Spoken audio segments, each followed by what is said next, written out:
একজন অবিশ্বাসীর বিশ্বাস। আমি রুমে ঢুকেই দেখি সাজিদ কম্পিউটারের সামনে উবু হয়ে বসে আছে। খটাখট কি যেন টাইপ করছে হয়তো। আমি জগ থেকে পানি ঢালতে লাগলাম। প্রচণ্ড রকম তৃষ্ণায় বুক ফেটে যাবার জোগাড়। সাজিদ কম্পিউটার থেকে দৃষ্টি সরিয়ে আমার দিকে তাকিয়ে বলল, কিরে, কিছু হইল? আমি হতাশ গলায় বললাম, না। তার মানে তোকে 1 বছর ড্রপ দিতেই হবে? সাজিদ জিজ্ঞেস করল। আমি বললাম, কি আর করা, আল্লাহ যা করেন ভালোর জন্যই করেন। সাজিদ বলল, তোদের এই এক দোষ বুঝলি, দেখছিস পুয়ার অ্যাটেন্ডেন্সের জন্য 1 বছর ড্রপ খাওয়াচ্ছে, তার মধ্যেও বলছিস আল্লাহ যা করেন ভালোর জন্যই করেন। ভাই, এখানে কোন ভালোটা তুই পাইলি বলতো? সাজিদ সম্পর্কে কিছু বলে নেওয়া দরকার। আমি আর সাজিদ রুমমেট। সে ঢাকা বিশ্ববিদ্যালয়ে মাইক্রোবায়োলজিতে পড়ে। প্রথম জীবনে খুব ধার্মিক ছিল, নামাজ কালাম করত। বিশ্ববিদ্যালয়ে এসে কিভাবে যেন অ্যাগনোস্টিক হয়ে পড়ে। আস্তে আস্তে স্রষ্টার ওপর থেকে বিশ্বাস হারিয়ে এখন পুরোপুরি নাস্তিক হয়ে গেছে। ধর্মকে এখন সে আবর্জনা জ্ঞান করে। তার মতে পৃথিবীতে ধর্ম এনেছে মানুষ, আর ঈশ্বর ধারণাটাই এইরকম স্বার্থান্বেষী কোনো মহলের মস্তিষ্ক প্রসূত। সাজিদের সাথে এই মুহূর্তে তর্কে জড়াবার কোনো ইচ্ছে আমার নেই, কিন্তু তাকে একদম ইগনোর করেও যাওয়া যায় না। আমি বললাম, আমার সাথে তো এর থেকেও খারাপ কিছু হতে পারত, ঠিক না? আরে, খারাপ হবার আর কিছু বাকি আছে কি? হয়তো। যেমন এরকম তো হতে পারত, ধর আমি সারা বছর একদমই পড়াশোনা করলাম না, পরীক্ষায় ফেল মারলাম। এখন ফেল করলে আমার 1 বছর ড্রপ যেত। হয়তো ফেলের অপমানটা আমি নিতে পারতাম না, আত্মহত্যা করে বসতাম। সাজিদ হা করে হাসা শুরু করলো, বলল, কি বিদঘুটে বিশ্বাস নিয়ে চলিস রে ভাই। এই বলে সে আবার হাসা শুরু করল, বিদ্রুপাত্মক হাসি। রাতে সাজিদের সাথে আমার আরও 1 দফা তর্ক হলো। সে বলল, আচ্ছা, তোরা যে স্রষ্টায় বিশ্বাস করিস কিসের ভিত্তিতে? আমি বললাম, বিশ্বাস 2 ধরনের। একটা হলো প্রমাণের ভিত্তিতে বিশ্বাস, অনেকটা শর্তারোপে বিশ্বাস বলা যায়। অন্যটি হলো প্রমাণ ছাড়াই বিশ্বাস। সাজিদ হাসল। সে বলল, দ্বিতীয় ক্যাটাগরিকে সোজা বাংলায় অন্ধবিশ্বাস বলে রে আবুল, বুঝলি? আমি তার কথায় কান দিলাম না, বলে যেতে লাগলাম, প্রমাণের ভিত্তিতে যে বিশ্বাস সেটা মূলত বিশ্বাসের মধ্যে পড়ে না, পড়লেও খুবই টেম্পোরারি। এই বিশ্বাস এতই দুর্বল যে এটা হঠাৎ পাল্টায়। সাজিদ এবার নড়ে চড়ে বসল। সে বলল, কিরকম? আমি বললাম, এই যেমন ধর সূর্য আর পৃথিবীকে নিয়ে মানুষের একটি আদিম কৌতূহল আছে। আমরা আদিকাল থেকে এদের নিয়ে জানতে চেয়েছি, ঠিক না? ঠিক। আমাদের কৌতূহল মেটাতে বিজ্ঞান আপ্রাণ চেষ্টা করে গেছে, ঠিক? হ্যাঁ, আমরা একাট্টা ছিলাম। আমরা নির্ভুলভাবে জানতে চাইতাম যে সূর্য আর পৃথিবীর রহস্যটা আসলে কি। সেই সুবাদে পৃথিবীর বিজ্ঞানীরা নানান সময়ে নানান তত্ত্ব আমাদের সামনে এনেছেন। পৃথিবী আর সূর্য নিয়ে প্রথম ধারণা দিয়েছিলেন গ্রিক জ্যোতির্বিজ্ঞানী টলেমি। টলেমি কি বলেছিল সেটা নিশ্চয়ই তুই জানিস? সাজিদ বলল, হ্যাঁ, সে বলেছিল সূর্য পৃথিবীর চারিদিকে ঘুরে। একদম তাই। কিন্তু বিজ্ঞান কি আজও টলেমির থিওরিতে বসে আছে? নেই। কিন্তু কি জানিস, এই টলেমির থিওরিটা বিজ্ঞান মহলে টিকেছিল পুরো 250 বছর। ভাবতে পারিস, 250 বছর পৃথিবীর মানুষ, যাদের মধ্যে আবার বড় বড় বিজ্ঞানী, ডাক্তার, ইঞ্জিনিয়ার ছিল, তারাও বিশ্বাস করত যে সূর্য পৃথিবীর চারপাশে ঘুরে। এই 250 বছরে তাদের মধ্যে যারা মারা গেছে, তারা এই বিশ্বাস নিয়ে মারা গেছে যে সূর্য পৃথিবীর চারিদিকে ঘুরে। সাজিদ সিগারেট ধরালো। সিগারেটের ধোঁয়া ছাড়তে বলল, তাতে কি? তখন তো আর টেলিস্কোপ ছিল না, তাই ভুল মতবাদ দিয়েছে আর কি। পরে নিকোলাস কোপারনিকাস এসে তার থিওরিকে ভুল প্রমাণ করল না? হ্যাঁ, কিন্তু কোপারনিকাসও একটা মস্ত বড় ভুল করে গেছে। সাজিদ প্রশ্ন করল, কিরকম? অদ্ভুত, এটা তো তোর জানার কথা। যদিও কোপারনিকাস টলেমির থিওরির বিপরীত থিওরি দিয়ে প্রমাণ করে দেখিয়েছিলেন যে সূর্য পৃথিবীর চারপাশে নয়, পৃথিবী সূর্যের চারপাশে ঘোরে, কিন্তু তিনি এক জায়গায় ভুল করেন, এবং সেই ভুলটাও বিজ্ঞান মহলে বীর দর্পে টিকেছিল গোটা 50 বছর। কোন ভুল? উনি বলেছিলেন পৃথিবী সূর্যকে কেন্দ্র করে ঘোরে, কিন্তু সূর্য ঘোরে না, সূর্য স্থির। কিন্তু আজকের বিজ্ঞান বলে, না, সূর্য স্থির নয়, সূর্য নিজের কক্ষপথে অবিরাম ঘূর্ণনরত অবস্থায়। সাজিদ বলল, সেটা ঠিক বলেছিস, কিন্তু বিজ্ঞানের এটাই নিয়ম যে এটা প্রতিনিয়ত পরিবর্তিত হবে। এখানে শেষ বা ফাইনাল বলে কিছুই নেই। একদম তাই, বিজ্ঞানে শেষ বা ফাইনাল বলে কিছু নেই। একটা বৈজ্ঞানিক থিওরি 2 সেকেন্ডেও টেকে না, আবার আরেকটা 200 বছরও টিকে যায়। তাই প্রমাণ বা দলিল দিয়ে যা বিশ্বাস করা হয় তাকে আমরা বিশ্বাস বলি না, এটাকে আমরা বড়জোর চুক্তি বলতে পারি। চুক্তিটা এরকম, তোমায় ততক্ষণ বিশ্বাস করব যতক্ষণ তোমার চেয়ে অথেন্টিক কিছু আমাদের সামনে না আসছে। সাজিদ নড়ে চড়ে বসল। সে কিছুটা একমত হয়েছে বলে মনে হচ্ছে। আমি বললাম, ধর্ম বা সৃষ্টিকর্তার ধারণা বা অস্তিত্ব হচ্ছে ঠিক এর বিপরীত। দেখ, বিশ্বাস আর অবিশ্বাসের মধ্যকার এই গূঢ় পার্থক্য আছে বলেই আমাদের ধর্মগ্রন্থের শুরুতেই বিশ্বাসের কথা বলা আছে এটা তাদের জন্য যারা বিশ্বাস করে। সূরা বাকারা আয়াত 2। যদি বিজ্ঞানের শেষ বা ফাইনাল কিছু থাকত তাহলে হয়তো ধর্মগ্রন্থের শুরুতে বিশ্বাসের বদলে বিজ্ঞানের কথাই বলা হতো এটা তাদের জন্যই যারা বিজ্ঞান মনস্ক। কিন্তু যে বিজ্ঞান সদা পরিবর্তনশীল, যে বিজ্ঞানের নিজের ওপর নিজেরই বিশ্বাস নেই, তাকে কিভাবে অন্যরা বিশ্বাস করবে? সাজিদ বলল, কিন্তু যাকে দেখি না, যার পক্ষে কোনো প্রমাণ নেই, তাকে কি করে আমরা বিশ্বাস করতে পারি? সৃষ্টিকর্তাকে কি তাহলে বিজ্ঞান দিয়ে জাজ করতে হবে? বিজ্ঞানের সীমাবদ্ধতা নেই নাকি থাকতে নেই? আমি বললাম, বিজ্ঞানের আবার সীমাবদ্ধতা কি? হ্যাঁ, আজকে বিজ্ঞান হয়তো কিছু একটা আমাদের জানাতে পারছে না, তার মানে কিন্তু এই নয় যে ইন ফিউচারে বিজ্ঞান সেটা কখনোই পারবে না। আমি হাহা করে হাসা ধরলাম। সাজিদ আমার দিকে বাঁকা চোখে তাকিয়ে বলল, হাসছিস কেন এভাবে? তোর কথা শুনে আমি হাসার কথা বলেছি? অবশ্যই। সাজিদকে খুবই উত্তেজিত দেখাচ্ছে এই মুহূর্তে। আমি আবার বললাম, বিজ্ঞানের যে নির্দিষ্ট একটা গণ্ডি আছে, সীমাবদ্ধতা আছে, সেটা তুই জানিস না, এটাই আশ্চর্য লাগছে। এটা কি তোর কথা? না, আমার কথা না, বিজ্ঞানের কথা। কোন বিজ্ঞান? সাজিদের প্রশ্ন। Quantum mechanics. এবার সে একটু থামল, বলল, খুলে বল বেটা। আমি একটু গলা খাকারি দিলাম, বললাম, জাফর ইকবাল স্যারের রেফারেন্স দিয়ে বলি। জাফর ইকবাল স্যারের ভীষণ ভক্ত আমরা দুজন। সাজিদ বলল, মানে? আমি বললাম, শোন, বিজ্ঞানের যে একটা নির্দিষ্ট সীমাবদ্ধতা আছে, একটা নির্দিষ্ট গণ্ডি বাইরে যে বিজ্ঞান যায় না বা যেতে পারে না, সেটা আধুনিক বিজ্ঞান এবং বিজ্ঞানীরাও স্বীকার করেন। শ্রদ্ধেয় জাফর ইকবাল স্যারের বই কোয়ান্টাম মেকানিক্স পড়েছিস? না, আমার ব্যাগে স্যারের বইটা ছিল। আমি ব্যাগ খুলে বইটি বের করলাম। বইটির 10 নম্বর পৃষ্ঠা থেকে কিছু লেখা সাজিদকে পড়ে শোনালাম।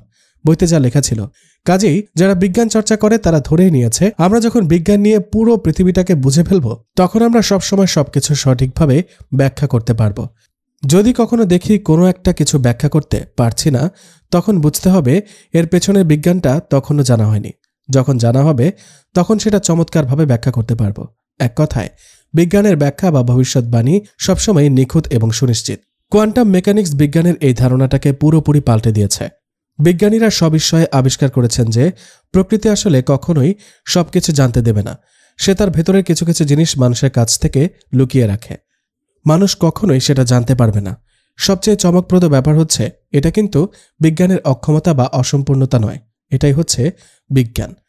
বিজ্ঞানীরা একটা পর্যায়ে গিয়ে কখনোই আর জোর গলায় বলবেন না হবে, তারা মাথা নেড়ে বলবেন হতে পারে। দেখ, বিজ্ঞান যে প্রকৃতির সব রহস্য উদ্ঘাটন করতে পারবে না, তা বিজ্ঞান মহলে এখন কার্য। তাহলে যে বিজ্ঞান স্রষ্টার তৈরি প্রকৃতির সব রহস্য ভেদ করতে অক্ষম, তাকে বাটখারা বানিয়ে সেই প্রকৃতির স্রষ্টাকে জাস্টিফাই করাটা কি নিছক ছেলেমানুষই নয়? সাজিদ কিছু বলল না। আমি আবার বললাম, বিজ্ঞান যে সবকিছু প্রমাণ দিতে পারে না, তার বিশাল লিস্টও করে ফেলা যাবে চাইলেও। সাজিদ রাগি রাগি গলায় বলল, ফাজলামো করিস আমার সাথে? আমি হাসতে লাগলাম, বললাম, আচ্ছা শোন, বলছি, তোর প্রেমিকার নাম মিতু না? এখানে প্রেমিকার ব্যাপার আসছে কেন? আরে বল না আগে। হ্যাঁ, কিছু মনে করিস না, কথার কথা বলছি। ধর, আমি মিতুকে ধর্ষণ করলাম, রক্তাক্ত অবস্থায় মিতু তার বেডে পড়ে আছে। আরও ধর, তুই কোনোভাবে ব্যাপারটা জেনে গেছিস। এখন বিজ্ঞান দিয়ে ব্যাখ্যা কর দেখি, মিতুকে ধর্ষণ করায় কেন আমার শাস্তি হওয়া দরকার? সাজিদ বলল, ক্রিটিক্যাল কোয়েশ্চেন, এটাকে বিজ্ঞান দিয়ে কিভাবে ব্যাখ্যা করব? আগেই বলেছি, এমন অনেক ব্যাপার আছে যার উত্তর বিজ্ঞানে নেই। সাজিদ বলল, এটা কি ক্রাইম সায়েন্সের অংশ না? ক্রাইম সায়েন্স যে কথা, পলিটিক্যাল সায়েন্স একই কথা। দুটোর সাথেই সায়েন্স শব্দ আছে, কিন্তু দিন শেষে দুটোর কোনোটাই আসলে সায়েন্স না। কিন্তু এর সাথে স্রষ্টার বিশ্বাসের সম্পর্ক কি? সম্পর্ক আছে। স্রষ্টায় বিশ্বাসও এমন একটা বিষয় যেটা আমরা মানুষেরা আমাদের ইন্দ্রিয় গ্রাহ্য প্রমাণাদি দিয়ে প্রমাণ করতে পারবো না। স্রষ্টা কোনো টেলিস্কোপে ধরা পড়েন না, ওনাকে অনুবীক্ষণ যন্ত্র দিয়েও খুঁজে বের করা যায় না, ওনাকে জাস্ট বিশ্বাস করে নিতে হয়। সাজিদ এবার 260 ডিগ্রি অ্যাঙ্গেলে বেঁকে বসল। সে বলল, তোর কি সব বালসাল বুঝালি, যা দেখি না তাকে বিশ্বাস করে নেব? আমি বললাম, হ্যাঁ, পৃথিবীতে অবিশ্বাসী বলে কেউই নেই, সবাই বিশ্বাসী। সবাই এমন কিছু না কিছুতে ঠিক বিশ্বাস করে যা তারা আদৌ দেখেনি বা দেখার কোনো সুযোগও নেই, কিন্তু এটা নিয়ে তারা প্রশ্ন তোলে না, তারা নির্বিঘ্নে তাতে বিশ্বাস করে যায়। তুইও সেরকম। সাজিদ বলল, আমি? পাগল হয়েছিস? আমি না দেখে কোনো কিছুতে বিশ্বাস করি না, করবো না। তুই করিস, এবং এটা নিয়ে তোর মধ্যে কোনোদিন কোনো প্রশ্ন জাগেনি, এবং আজকে এই আলোচনা না করলে হয়তো জাগতও না। সে আমার দিকে তাকিয়ে রইল। বললাম, জানতে চাস? আবার বলছি, কিছু মনে করিস না, যুক্তির খাতিরে বলছি। বল। আচ্ছা, তোর বাবা মায়ের মিলনে যে তোর জন্ম হয়েছে সেটা তুই দেখেছিলি? বা এই মুহূর্তে কোনো এভিডেন্স আছে তোর কাছে? হতে পারে তোর মা তোর বাবা ছাড়া অন্য কারোর সাথে দৈহিক সম্পর্ক করেছে তোর জন্মের আগে। হতে পারে তুই ওই ব্যক্তিরই জৈব ক্রিয়ার ফল। তুই এটা দেখিসনি, কিন্তু কোনোদিনও কি তোর মাকে এটা নিয়ে প্রশ্ন করেছিলি? করিসনি। সেই ছোটবেলা থেকে যাকে বাবা হিসেবে দেখে আসছিস এখনও তাকে বাবা ডাকছিস, যাকে ভাই হিসেবে জেনে আসছিস তাকে ভাই, বোনকে বোন। তুই না দেখে এসবে বিশ্বাস করিস না? কোনোদিন জানতে চেয়েছিস তুই এখন যাকে বাবা ডাকছিস তুই আসলেই তার ঔরসজাত কিনা? জানতে চাসনি, বিশ্বাস করে গেছিস, এখনও করছিস, ভবিষ্যতেও করবি। স্রষ্টার অস্তিত্বে বিশ্বাসটাও ঠিক এমনই রে। এটাকে প্রশ্ন করা যায় না, সন্দেহ করা যায় না, এটাকে হৃদয়ের গভীরে ধারণ করতে হয়। এটার নামই বিশ্বাস। সাজিদ উঠে বাইরে চলে গেল। ভাবলাম সে আমার কথায় কষ্ট পেয়েছে হয়তো। পরের দিন ভোরে আমি যখন ফজরের নামাজের জন্য অজু করতে যাব, দেখলাম আমার পাশে সাজিদ এসে দাঁড়িয়েছে। আমি তার মুখের দিকে তাকালাম। সে আমার চাহনির প্রশ্নটা বুঝতে পেরেছে। সে বলল, নামাজ পড়তে উঠেছি। তাকদীর বনাম স্বাধীন ইচ্ছা, স্রষ্টা কি এখানে বিতর্কিত? সাজিদের ব্যাগে ইয়া মোটা একটি ডায়েরি থাকে সবসময়। ডায়েরিটা প্রাগৈতিহাসিক আমলের কোনো নিদর্শনের মতো।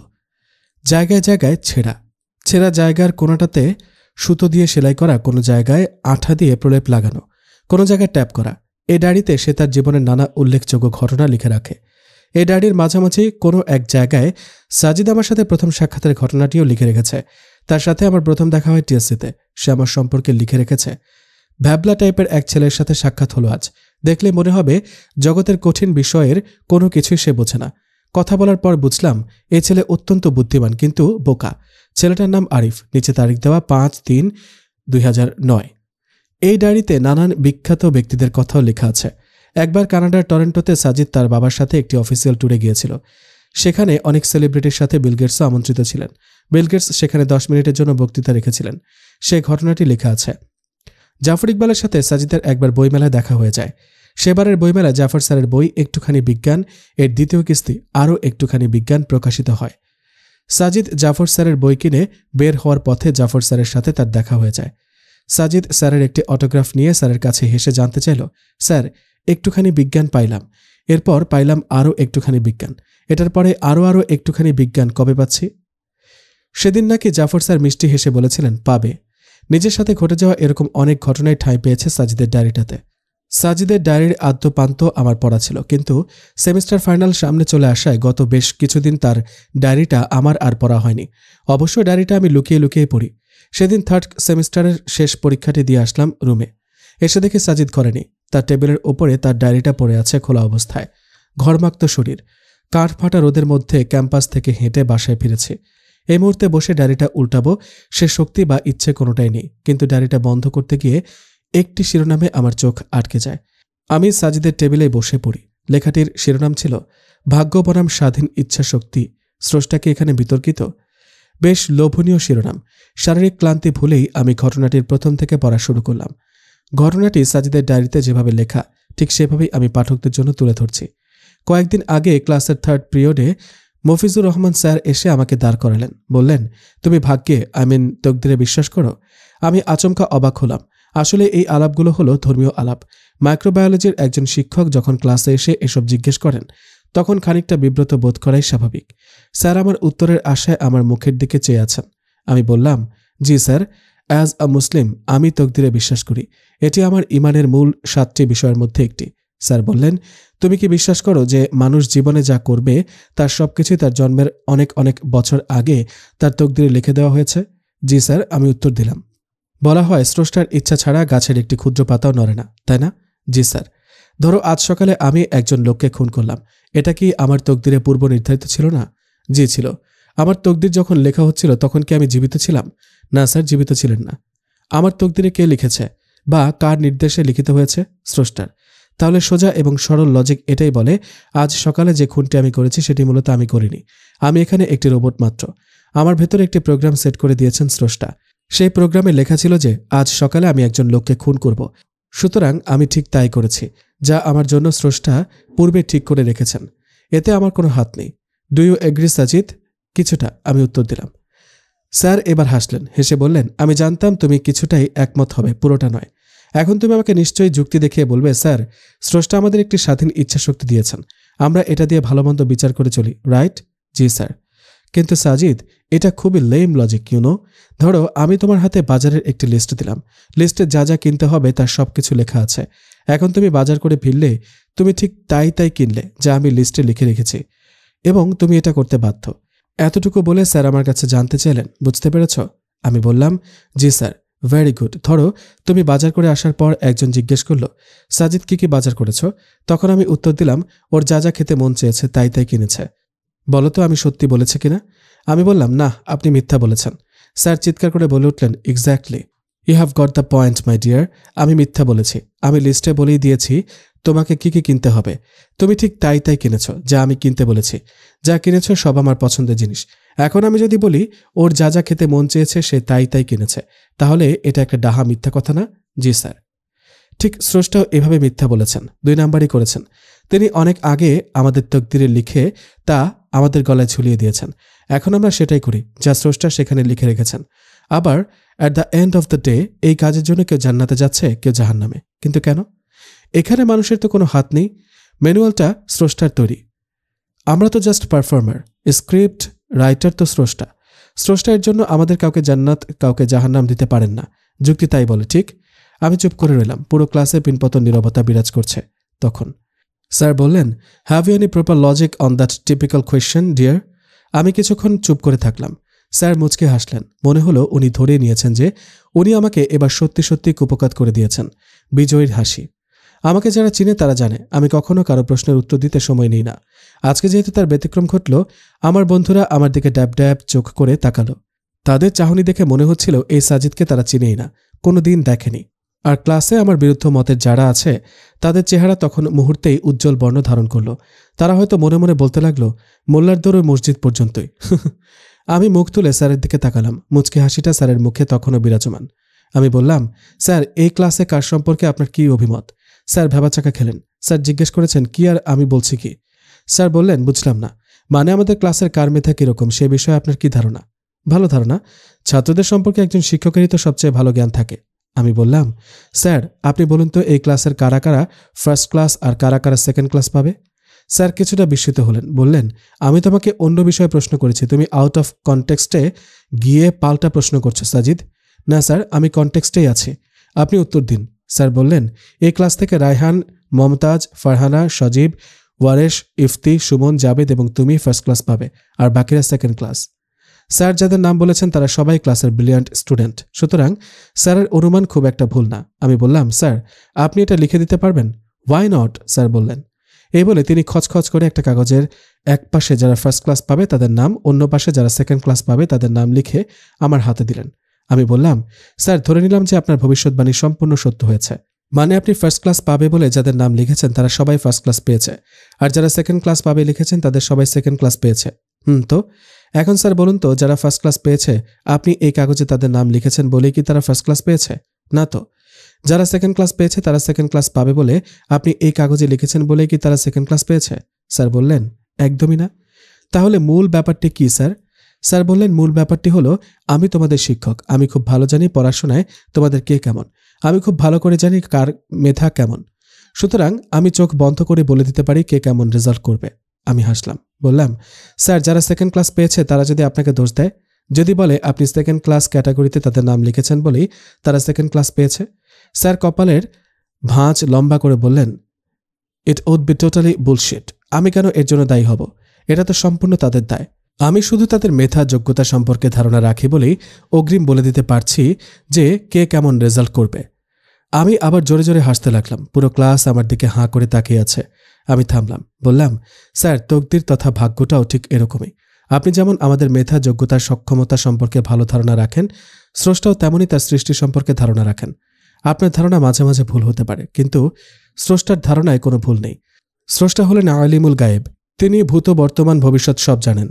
আপনি যেরকম আমাদের সম্পর্কে পূর্বানুমান করে লিখে দিয়েছেন যে আমাদের মধ্যে কারা কারা ফার্স্ট ক্লাস পাবে আর কারা সেকেন্ড ক্লাস, এর মানে কিন্তু এই না যে আপনি বলেছেন বলে আমাদের কেউ ফার্স্ট ক্লাস পাচ্ছে, কেউ সেকেন্ড ক্লাস। স্রষ্টাও সেরকম পূর্বানুমান করে আমাদের তকদির লিখে রেখেছেন। তাতে লেখা আছে দুনিয়ায় আমরা কে কি করব। এর মানেও কিন্তু এই না যে তিনি লিখে দিয়েছেন বলেই আমরা কাজগুলো করছি, বরং এর মানে হলো তিনি এটাই জানেন যে আমরা দুনিয়ায় এই কাজগুলো করব, তাই তিনি তা অগ্রিম লিখে রেখেছেন তকদির হিসেবে। আমাদের মধ্যে কেউ ফার্স্ট ক্লাস আর কেউ সেকেন্ড ক্লাস পাওয়ার জন্য যেমন কোনোভাবে আপনি দায়ী নন, ঠিক সেভাবে মানুষের মধ্যে কেউ ভালো কাজ করে জান্নাতে আর কেউ খারাপ কাজ করে জাহান্নামে যাবার জন্য স্রষ্টা দায়ী নয়। স্রষ্টা জানেন যে আপনি আজ সকালে একজনকে খুন করবেন, তাই তিনি সেটা আগেই আপনার তকদিরে লিখে রেখেছেন। এটার মানে এই না যে স্রষ্টা লিখে রেখেছেন বলে আপনি খুনটি করেছেন। এর মানে হলো স্রষ্টা জানেন যে আপনি আজ খুনটি করবেন, তাই সেটা অগ্রিম লিখে রেখেছেন আপনার তকদির হিসেবে। স্যার, ব্যাপারটা কি এখন পরিষ্কার? স্যারের চেহারাটা কিছুটা ফ্যাকাশে মনে হলো। তিনি বললেন, এরপর স্যার কিছুক্ষণ চুপ থাকলেন, তারপর বললেন, আমি শুনেছিলাম তুমি কদিন আগেও নাস্তিক ছিলে, তুমি আবার আস্তিক হলে কবে? আমি হাহা করে হাসলাম, বললাম, এই প্রশ্নটা কিন্তু স্যার আউট অফ কনটেক্সট। এটা শুনে পুরো ক্লাস হাসিতে ফেটে বলল। পিরিয়ডের একদম শেষ দিকে স্যার আবার আমাকে দাঁড় করালেন, বললেন, বুঝলাম স্রষ্টা আগে থেকে জানেন বলেই লিখে রেখেছেন, কিন্তু যেহেতু আগে থেকে জানেন কে ভালো কাজ করবে আর কে খারাপ কাজ করবে, তাহলে পরীক্ষা নেওয়ার কি দরকার? যারা জান্নাতে যাওয়ার তাদের জান্নাতে, আর যারা জাহান্নামে যাওয়ার তাদের জাহান্নামে পাঠিয়ে দিলেই তো হতো, তাই না? আমি আবারও হাসলাম। আমার হাতে স্যারের লেখা দেওয়া কাগজটি তখনও ধরা ছিল। আমি সেটাকে স্যারকে দেখিয়ে বললাম, স্যার, এই কাগজে কারা কারা ফার্স্ট ক্লাস পাবে আর কারা কারা সেকেন্ড ক্লাস পাবে তাদের নাম লেখা আছে, তাহলে এই কাগজটির ভিত্তিতে রেজাল্ট দিয়ে দিন। বাড়তি করে পরীক্ষা নিচ্ছেন কেন? স্যার বললেন, পরীক্ষা না নিলে কেউ হয়তো এই বলে অভিযোগ করতে পারে যে স্যার আমাকে ইচ্ছা করেই সেকেন্ড ক্লাস দিয়েছে, পরীক্ষা দিলে আমি হয়তো ঠিকই ফার্স্ট ক্লাস পেতাম। আমি বললাম, একদম তাই স্যার, স্রষ্টাও এজন্য পরীক্ষা নিচ্ছেন যাতে কেউ বলতে না পারে দুনিয়ায় পরীক্ষার ব্যবস্থা থাকলে আমি অবশ্যই আজকে জান্নাতে থাকতাম। স্রষ্টা ইচ্ছা করেই আমাকে জাহান্নামে পাঠিয়েছে। ক্লাসের সবাই হাততালি দিতে শুরু করলো। স্যার বললেন, Sajid, I have a last question. Definitely sir. আমি বললাম, আচ্ছা, যে মানুষ পুরো জীবনে খারাপ কাজ বেশি করে সে অন্তত কিছু না কিছু ভালো কাজ করে, তাই না? জি স্যার। তাহলে এই ভালো কাজগুলোর জন্য হলেও তো তার জান্নাতে যাওয়া দরকার, তাই না? আমি বললাম, স্যার, পানি কিভাবে তৈরি হয়? স্যার আবার অবাক হলেন, হয়তো বলতে যাচ্ছিলেন যে এই প্রশ্নটাও আউট অফ কনটেক্সট, কিন্তু কি ভেবে যেন চুপসে গেলেন। বললেন, 2 ভাগ হাইড্রোজেন আর 1 ভাগ অক্সিজেনের সংমিশ্রণে। আমি বললাম, আপনি 1 ভাগ হাইড্রোজেন আর 1 ভাগ অক্সিজেন দিয়ে পানি তৈরি করতে পারবেন? কখনোই না। ঠিক সেভাবে 1 ভাগ ভালো কাজ আর 1 ভাগ মন্দ কাজে জান্নাত পাওয়া যায় না। জান্নাত পেতে হলে হয় 3 ভাগে ভালো থাকতে হবে, নতুবা 2 ভাগ ভালো কাজ 1 ভাগ মন্দ কাজ হতে হবে। অর্থাৎ ভালো কাজের পাল্লা ভারী হওয়া আবশ্যক। সেদিন আর কোনো প্রশ্ন স্যার আমাকে করেননি। এক নিঃশ্বাসে পুরোটা পড়ে ফেললাম, কোথাও একটুও থামিনি। পড়া শেষে যেই মাত্র সাজিদের ডায়েরিটা বন্ধ করতে যাব অমনি দেখলাম পেছন থেকে সাজিদ এসে আমার কান মলে ধরেছে। সে বলল, তুই তো সাংঘাতিক লেভেলের চোর। আমি বললাম, স্যারকে তো ভালো জব্দ করেছিস বেটা। কথাটা সে কানে নিল বলে মনে হলো না। নিজের সম্পর্কে কোনো কমপ্লিমেন্ট সে আমলে নেয় না। গামছায় মুখ মুছতে মুছতে সে খাটের উপর শুয়ে পড়ল। আমি তার কাঁধে হাত রাখলাম, বললাম, সাজিদ, একটা কথা বলবো? বল। জানিস, একসময় যুবকেরা হিমু হতে চাইত। হলুদ পাঞ্জাবি গায়ে দিয়ে মরুভূমিতে গর্ত খুঁড়ে জ্যোৎস্না দেখার স্বপ্ন দেখত। দেখিস, এমন একদিন আসবে যেদিন যুবকেরা সাজিদ হতে চাইবে, ঠিক তোর মতো। এ বলে আমি সাজিদের দিকে তাকালাম। দেখলাম ততক্ষণে সে ঘুমিয়ে পড়েছে। অঘোর ঘুম। এক প্রশান্ত মুখের দিক থেকে আমি চোখ ফেরাতে পারছি না। মফিজুর রহমান স্যারের ক্লাস। স্যার হালকা পাতলা গরনের, বাতাস এলেই যেন ঢলে পড়বেন। খুবই খারাপ অবস্থা শরীরের। ভদ্রলোকের চেহারার চেয়ে চোখ দুটো অস্বাভাবিক রকমের বড়। দেখলে মনে হয় যেন বড় বড় সাইজে 2টি জলপাই কেউ খোদাই করে বসিয়ে দিয়েছে। তবে ভদ্রলোক খুবই ভালো মানুষ। ওনার সমস্যা একটি, ক্লাসে উনি যতটা না বায়োলজি পড়ান তার চেয়ে বেশি দর্শন চর্চা করেন। ধর্ম কোথা থেকে এলো, ঠিক কবে থেকে মানুষ ধার্মিক হওয়া শুরু করলো, ধর্ম আদতে কি আর কি নয়, এসবই তার আগ্রহ ও আলোচনার কেন্দ্রবিন্দু। আজকে ওনার 4র্থ ক্লাস। পড়াবেন analytical techniques and bioinformatics. 4র্থ সেমিস্টারে এটা পড়ানো হয়। স্যার এসে প্রথমে বললেন, গুড মর্নিং গাইজ। সবাই সমস্বরে বলল, গুড মর্নিং স্যার। এরপর স্যার জিজ্ঞেস করলেন, সবাই কেমন আছো? স্যারের আরও একটি ভালো দিক হলো উনি ক্লাসে এলে এভাবেই সবার কুশলাদি জিজ্ঞেস করেন। সাধারণত হায়ার লেভেলে যেটা সব শিক্ষক করেন না। তারা রোবটের মতো ক্লাসে আসেন, যন্ত্রের মতো করে লেকচার পড়িয়ে বেরিয়ে যান। সেদিক থেকে মফিজুর রহমান নামের এই ভদ্রলোক অনেকটা অন্যরকম। আবারও সবাই সমস্বরে উত্তর দিল, কিন্তু গোলমাল বাঁধল এক জায়গায়। শিক্ষার্থীদের মধ্যে কয়েকজন উত্তর দিয়েছে এভাবে, আলহামদুলিল্লাহ ভালো। স্যার কপালের ভাঁজ একটু দীর্ঘ করে বললেন, আলহামদুলিল্লাহ ভালো বলেছ কে কে? অদ্ভুত প্রশ্ন। সবাই থতমত খেল। একটু আগেই বলেছি স্যার, একটু অন্যরকম। প্রাইমারি লেভেলের টিচারদের মতো ক্লাসে এসে বিকট চিৎকার করে গুড মর্নিং বলেন, সবাই কেমন আছে জানতে চান। এখন আলহামদুলিল্লাহ বলার জন্য কি প্রাইমারি লেভেলের শিক্ষকদের মতো বেদ দিয়ে পেটাবেন নাকি? সাজিদের তখন তার প্রাইমারি স্কুলের শিক্ষক বাবুল চন্দ্র দাসের কথা মনে পড়ে গেল। এই লোকটা ক্লাসে কেউ দুটোর বেশি হাঁচি দিতেই বেদ দিয়ে আচ্ছা মতন পেটাতেন। ওনার কথা হলো হাঁচির সর্বোচ্চ পরিমাণ হবে দুটি বেশি হাঁচি দেওয়া মানে হচ্ছে ইচ্ছা করে বেয়াদবি করা। যাই হোক, বাবুল চন্দ্রের পাঠ তবে কবেই চুকে গেছে। এবার মফিজ স্যারের হাতেই না গণপিটানি খাওয়া লাগে। ক্লাসের সর্বমোট 7 জন দাঁড়ালো।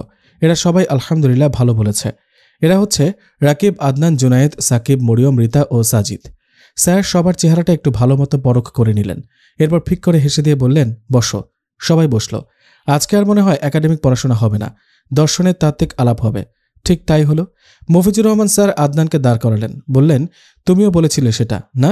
জি স্যার, আদনান উত্তর দিল। স্যার বললেন, আলহামদুলিল্লাহর অর্থ কি জানো? আদনান মনে হয় একটু ভয় পাচ্ছে। সে ঢোক গিলতে গিলতে বলল, জি স্যার, আলহামদুলিল্লাহ অর্থ হলো সকল প্রশংসা কেবলমাত্র আল্লাহর। স্যারও বললেন, সকল প্রশংসা কেবলমাত্র আল্লাহর। স্যার এই বাক্যটি দুবার উচ্চারণ করলেন। এরপর আদনানের দিকে তাকিয়ে বললেন, বসো। আদনান বসল। এবার স্যার রিতাকে দাঁড় করালেন। স্যার রিতার কাছে জিজ্ঞেস করলেন, আচ্ছা, পৃথিবীতে চুরি ডাকাতি আছে? রিতা বলল, আছে। খুন খারাপি, রাহাজানি, ধর্ষণ? জি আছে। কথা দিয়ে কথা না রাখা, মানুষকে ঠকানো, লোভ, লালসা ইত্যাদি এসব আছে? জি আছে। এগুলো কি প্রশংসাযোগ্য? না। তাহলে মানুষ একটি ভালো কাজ করার পর তার সব প্রশংসা যদি আল্লাহর হয়, মানুষ যখন চুরি ডাকাতি করে, লোক ঠকায়, খুন খারাপি করে, ধর্ষণ করে, তখন সব মন্দের ক্রেডিট আল্লাহকে দেওয়া হয় না কেন? উনি প্রশংসার ভাগ পাবেন কিন্তু দুর্নামের ভাগ নেবেন না, তা কেমন এক পেশে হয়ে গেল না? রিতা মাথা নিচু করে চুপ করে আছে। স্যার বললেন, এখানেই ধর্মের ভেলকিবাজি। ঈশ্বর শুধু ভালোটা বোঝেন, কিন্তু মন্দ থেকে নিজেকে গুটিয়ে নিয়েছেন। আদতে ঈশ্বর বলে কেউ নেই। যদি থাকতো তাহলে তিনি এরকম একচোখা হতেন না। বান্দার ভালো কাজের ক্রেডিটটা নিজে নিয়ে নেবেন, কিন্তু মন্দ কাজের বেলায় বলবেন, ওইটা থেকে আমি পবিত্র, ওইটা তোমাদের ভাগ। স্যারের কথা শুনে ক্লাসে যে কজন নাস্তিক আছে তারা হাততালি দেওয়া শুরু করল। সাজিদের পাশে যে নাস্তিকটা বসেছে সে তো বলেই বসল, মফিজ স্যার হলেন আমাদের বাংলার প্লেটো। স্যার ধর্ম আর স্রষ্টার আশারতা নিয়ে বলেই যাচ্ছেন। এবার সাজিদ দাঁড়ালো। স্যারের কথার মাঝে সে বলল, স্যার সৃষ্টিকর্তা একচোখা নন। তিনি মানুষের ভালো কাজের ক্রেডিট নেন না। তিনি ততটুকুই নেন যতটুকু তিনি পাবেন। ঈশ্বর আছেন। স্যার সাজিদের দিকে একটু ভালোভাবে তাকালেন। বললেন, শিওর? জি। তাহলে মানুষের মন্দ কাজের জন্য কে দায়ী? মানুষই দায়ী। সাজিদ বলল, ভালো কাজের জন্য? তাও মানুষ। স্যার এবার চিৎকার করে বললেন, এক্স্যাক্টলি, এটাই বলতে চাচ্ছি। ভালো মন্দ এসব মানুষেরই কাজ, সুতরাং এর সব ক্রেডিটই মানুষের। এখানে স্রষ্টার কোনো হাত নেই। তিনি এখান থেকে না প্রশংসা পেতে পারেন না তিরস্কার। সোজা কথায় স্রষ্টা বলতে কেউই নেই। ক্লাসে পিনপত নীরবতা। সাজিদ বলল, মানুষের ভালো কাজের জন্য স্রষ্টা অবশ্যই প্রশংসা পাবেন, কারণ মানুষকে স্রষ্টা ভালো কাজ করার জন্য দুটি হাত দিয়েছেন, ভালো জিনিস দেখার জন্য দুটি চোখ দিয়েছেন, চিন্তা করার জন্য মস্তিষ্ক দিয়েছেন, দুটি পা দিয়েছেন। এসব কিছুই স্রষ্টার দান, তাই ভালো কাজের জন্য তিনি অবশ্যই প্রশংসা পাবেন। স্যার বললেন, এগুলো দিয়ে তো মানুষ খারাপ কাজও করে, তখন এর দায় স্রষ্টার নয়। তুমি খুব মজার মানুষ দেখছি, একই সাথে কিছুটা বোকাও বটে। সাজিদ বলল, স্যার স্রষ্টা মানুষকে একটি স্বাধীন ইচ্ছা শক্তি দিয়েছেন। এটা দিয়ে সে নিজেই নিজের কাজ ঠিক করে নেয়। সে কি ভালো করবে নাকি মন্দ করবে? স্যার তিরস্কারের সুরে বললেন, ধর্মীয় কিতাবাদির কথা বাদ দাও, come to the point and be logical. Sajid বলল, স্যার আমি কি উদাহরণ দিয়ে বোঝাতে পারি বিষয়টা? অবশ্যই, স্যার বললেন। সাজিদ বলতে শুরু করলো, ধরুন খুব গভীর সাগরে একটি জাহাজ ডুবে গেল। ধরুন সেটা বারমুডা ট্রায়াঙ্গল। কোনো ডুবুরি সেখানে ডুব দিয়ে জাহাজের মানুষগুলোকে উদ্ধার করতে পারছে না। বারমুডা ট্রায়াঙ্গেলে তো নয়। এই মুহূর্তে ধরুন সেখানে আপনার আবির্ভাব ঘটল। আপনি সবাইকে বললেন, আমি এমন একটি যন্ত্র বানিয়ে দিতে পারি যেটা গায়ে লাগিয়ে যে কোনো মানুষ খুব সহজেই ডুবে যাওয়া জাহাজের মানুষগুলোকে উদ্ধার করতে পারবে। ডুবুরির কোনো রকম ক্ষতি হবে না। স্যার বললেন, তো ধরুন আপনি যন্ত্রটি তৎক্ষণাৎ বানালেন এবং একজন ডুবুরি সেই যন্ত্র গায়ে লাগিয়ে ডুবে যাওয়া মানুষগুলোকে উদ্ধার করতে সাগরে নেমে পড়ল। ক্লাসে তখন একদম পিনপতন নীরবতা। সবাই মুগ্ধ শ্রোতা, কারো চোখের পলকই যেন পড়ছে না। সাজিদ বলে যেতে লাগলো, ধরুন ডুবুরিটা ডুব দিয়ে ডুবে যাওয়া জাহাজে চলে গেল। সেখানে গিয়ে সে দেখল মানুষগুলো হাঁসফাঁস করছে। সে একে একে সবাইকে একটি করে অক্সিজেন সিলিন্ডার দিয়ে দিল। তাদেরকে একজন একজন করে উদ্ধার করতে লাগলো। স্যার বললেন, সাজিদ বলছে, ধরুন সব যাত্রীকে উদ্ধার করা শেষ, বাকি আছে মাত্র একজন। ডুবুরি যখন শেষ লোকটাকে উদ্ধার করতে গেল তখন দেখল এই লোকটাকে সে আগে থেকে চেনে। এতটুকু বলে সাজিদ স্যারের কাছে প্রশ্ন করল, স্যার এরকম কি হতে পারে না? স্যার বললেন, অবশ্যই হতে পারে। লোকটা ডুবুরির আত্মীয় বা পরিচিত হয়ে যেতেই পারে, অস্বাভাবিক কিছু নয়। সাজিদ বলল, জি। ডুবুরি লোকটাকে চিনতে পারল। সে দেখল এটা হচ্ছে তার চরম শত্রু। এই লোকের সাথে তার দীর্ঘদিনের বিরোধ চলছে। এরকম হতে পারে না স্যার? হ্যাঁ, হতে পারে। ধরুন ডুবুরির মধ্যে ব্যক্তিগত হিংসা বোধ জেগে উঠল। সে শত্রুতাবশত ঠিক করল যে এই লোকটাকে সে বাঁচাবে না, কারণ লোকটা তার দীর্ঘদিনের শত্রু। সে এই চরম সুযোগে প্রতিশোধ পরায়ণ হয়ে উঠল। ধরুন ডুবুরি ওই লোকটাকে অক্সিজেনের সিলিন্ডার তো দিলই না, উল্টো উঠে আসার সময় লোকটার পেটে একটা জোরে লাথি দিয়ে এলো। ক্লাসে তখনও পিনপতন নীরবতা। সবাই সাজিদের দিকে এক দৃষ্টিতে তাকিয়ে আছে। স্যার বললেন, তো তাতে কি প্রমাণ হয়? সাজিদ স্যারের দিকে ফিরে বলল, let me finish my beloved sir. Okay, you are permitted, carry on. Sir বললেন। সাজিদ এবার প্রশ্ন করল, স্যার বলুন তো, এই যে এতগুলো ডুবে যাওয়া মানুষগুলোকে ডুবুরি উদ্ধার করে আনলো, এর জন্য আপনি নিজে কি কোনো ক্রেডিট পাবেন? স্যার বললেন, অবশ্যই আমি ক্রেডিট পাব, কারণ আমি যদি ওই বিশেষ যন্ত্রটি বানিয়ে না দিতাম তাহলে তো এই লোকগুলোকে কেউই বাঁচাতে পারত না। সাজিদ বলল, একদম ঠিক স্যার, আপনি অবশ্যই এই জন্য ক্রেডিট পাবেন, কিন্তু পরবর্তী ব্যাপার হচ্ছে ডুবুরি সবাইকে উদ্ধার করলেও একজন লোককে সে শত্রুতাবশত উদ্ধার না করে মৃত্যুকূপে ফেলে রেখে এসেছে। আসার সময় তার পেটে একটি জোরে লাথিও দিয়ে এসেছে, ঠিক? এখন স্যার, ডুবুরির এমন অন্যায়ের জন্য আপনি কি দায়ী হবেন? ডুবুরির এই অন্যায়ের ভাগটা কি সমানভাবে আপনিও ভাগ করে নেবেন? স্যার বললেন, অবশ্যই না। ওর দোষের ভাগ আমি কেন নিব? আমি তো তাকে এরকম অন্যায় কাজ করতে বলিনি, সেটা সে নিজে করেছে। সুতরাং এর পুরো দায় তাকে বহন করতে হবে। সাজিদ এবার হাসল, হেসে হেসে বলল, স্যার ঠিক একইভাবে আল্লাহ তাআলা মানুষকে সৃষ্টি করেছেন। আপনি যেরকম ডুবুরিকে একটা বিশেষ যন্ত্র বানিয়ে দিয়েছেন, সেরকম সৃষ্টিকর্তা মানুষকে অনুগ্রহ করে হাত, পা, চোখ, নাক, কান, মুখ, মস্তিষ্ক এসব দিয়েছেন। সাথে দিয়েছেন একটি স্বাধীন ইচ্ছা শক্তি। এখন এসব ব্যবহার করে সে যদি কোনো ভালো কাজ করে তবে তার ক্রেডিট স্রষ্টাও পাবেন, ঠিক যেরকম বিশেষ যন্ত্রটি বানিয়ে আপনি ক্রেডিট পাচ্ছেন। আবার সে মানুষ যদি এগুলো ব্যবহার করে কোনো খারাপ কাজ করে, গর্হিত কাজ করে, তাহলে এর দায়ভার স্রষ্টা নেবেন না। যেরকম ডুবুরির ওই অন্যায়ের দায় আপনার উপর বর্তায় না। আমি কি বুঝাতে পেরেছি স্যার? ক্লাসে এতক্ষণ ধরে পিনপত নীরবতা বিরাজ করছিল। এবার ক্লাসের সকল আস্তিকেরা মিলে একসাথে জোরে জোরে হাততালি দেওয়া শুরু করল। স্যারের জবাবের আশায় সাজিদ স্যারের দিকে তাকিয়ে আছে। স্যার বললেন, আই গট দ্য পয়েন্ট। এই বলে স্যার সেদিনের মতো ক্লাস শেষ করে চলে যান। শূন্যস্থান থেকে স্রষ্টার দূরত্ব। খুব সকালবেলা সাজিদের কাছে একটি মেইল এসেছে। মেইলটি পাঠিয়েছে তার নাস্তিক বন্ধু বিপ্লব ধর। বিপ্লবদাকে আমিও চিনি। সদা হাস্য এই লোকটার সাথে মাঝে মাঝে টিএসসিতে দেখা হতো। দেখা হলে উনি একটি হাসি দিয়ে জিজ্ঞেস করতেন, তুই কি এখনও রাতের বেলা ভূত দেখিস? বিপ্লবদা মনে হয় হাসিটি প্রস্তুত করেই রাখত। দেখা হওয়া মাত্র ডেলিভারি দিত। বিপ্লবদাকে চিনতাম সাজিদের মাধ্যমে। সাজিদ আর বিপ্লবদা একই ডিপার্টমেন্টের। বিপ্লবদা সাজিদের চেয়ে 2 ব্যাচ সিনিয়র। বিশ্ববিদ্যালয় জীবনের প্রথম দিকে সাজিদ যে নাস্তিক হয়ে গিয়েছিল তার পেছনের কারিগর বিপ্লবদা। বিপ্লবদা তাকে বিভিন্ন নাস্তিক অ্যাগনস্টিকদের বই পড়িয়ে নাস্তিক বানিয়ে ফেলেছিল। সময়ের ব্যবধানে সাজিদ এখন আর নাস্তিক নেই। ইতিমধ্যে বিশ্বাসের দেওয়ালে প্রথম চুমুটি দিয়ে ফেলেছে। আমি ক্লাস শেষে রুমে ঢুকে দেখলাম সাজিদ বরাবরের মতোই কম্পিউটারের সামনে বসে আছে, কি যেন লিখছে। আমাকে দেখা মাত্র বলল, তোর দাওয়াত আছে, কোথায়? আমি জিজ্ঞেস করলাম। সাজিদ বলল, বিপ্লবদা দেখা করতে বলেছেন। আমার সাথে ওনার কোনো লেনদেন নেই। আমাকে এভাবে দেখা করতে বলার হেতু কি বুঝলাম না। সাজিদ বলল, ঘাবড়ে গেলি নাকি? তোকে একা না, সাথে আমাকেও। এই বলে সাজিদ বিপ্লবদার মেলটি ওপেন করে দেখালো। মেলটি হুবহু এরকম। সাজিদ, আমি তোমাকে একজন প্রগতিশীল, উদার মনসম্পন্ন, মুক্তমনা ভাবতাম। পড়াশোনা করে তুমি কথিত ধর্মীয় গোঁড়ামি আর অন্ধবিশ্বাস থেকে বেরিয়ে এসেছিলে, কিন্তু তুমি যে আবার সেই অন্ধবিশ্বাসের জগতে ফিরে যাবে সেটা কল্পনাও করিনি আমি। আজ বিকেলে বাসায় এসো, তোমার সাথে আলাপ আছে। আমরা খাওয়া দাওয়া করে জোহরের নামাজ পড়ে বিপ্লবদার সাথে দেখা করার জন্য বের হলাম। বিপ্লবদা আগে থাকতেন বনানী, এখন থাকেন কাঁটাবনে।